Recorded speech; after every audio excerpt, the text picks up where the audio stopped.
Joining us now is the face of the new international movement, X2. The lady joining us is Anjay Wayne.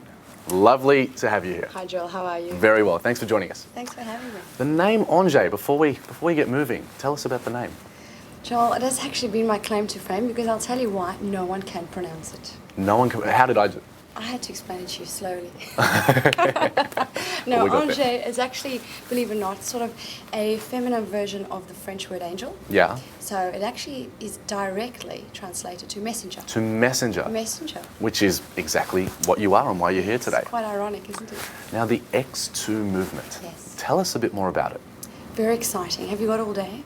I think we've got all day. All right.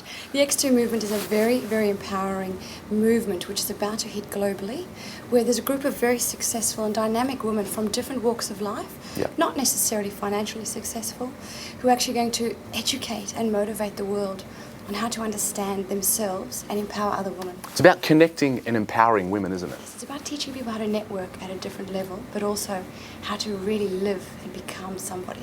And speaking of network, we're talking about 500,000 people around the globe, aren't we? That's right. Women. Isn't that exciting? It is. What do you think is the driving force behind this? What do you think is the real need amongst women for a message like this? Let me tell you, the world has changed so much, and definitely when it comes to women are inspired by role models, and yet they don't talk about it a lot. Men are very driven by role models themselves, and they actually go out there and find them, whereas women will quietly observe and watch Oprah, or get involved with a few good books. Yeah.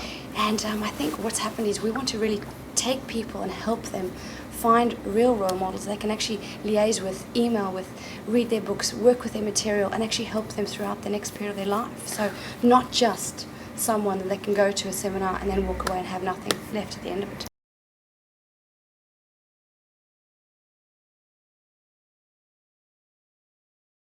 This is quite an unprecedented movement, because if we look back 10, 20 years ago, do you think the same movement could have happened back then or would have happened back then? I think things have happened sort of successively with what's happened with the women's movement, but 10 years ago there would have been a need for it, but it wouldn't have been as welcomed. Now women are in demand, they want it, they're asking for it, they're saying come to Europe, come to America, come to South America, come to Africa, educate us. They're stepping up. They are. And it is around the world, so we've got 4 speakers. Yes. You're one of them. You're the face of the X2 so I've movement. been told it's very exciting. Yes.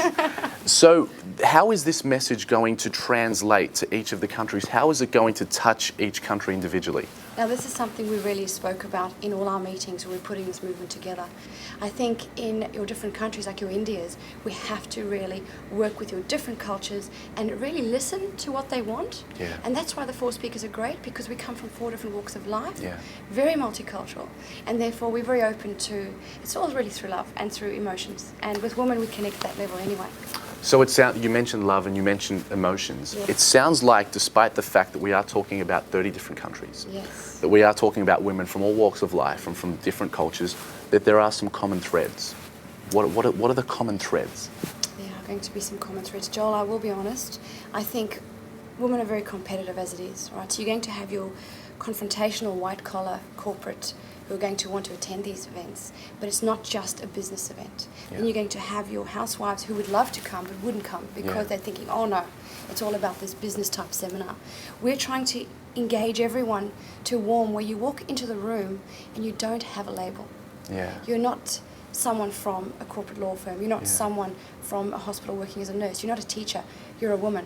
Yeah. And come and share what makes you tick. And that's what we're trying to achieve. And that will take away all those challenges and obstacles. I like to call them challenges, not obstacles. Yeah. Because passionately, women really, once they let their guard down, they do have a lot of fun. I sort of felt what you were saying there, because it feels like women can just be who they truly are. Yes. And it's very hard for us to be like that nowadays. If you open every magazine up, have a look, Marie Claire, Vogue, whatever it is, we're actually expected to look gorgeous all the time, to sound fantastic, to motivate our husbands, our wives, our dogs, our cats. And I say that with all due respect. Yeah. But deep down, we tend to be a bit empty. Yeah. And beauty is from within, and that will be portrayed. And you'll find that the most beautiful women in the world are not necessarily supermodels, but supermodels are also have no inner beauty. So you can actually look at that contrast and look at these empty people walking around. And that's what this movement's about, engaging people to find their inner beauty, no matter what they do.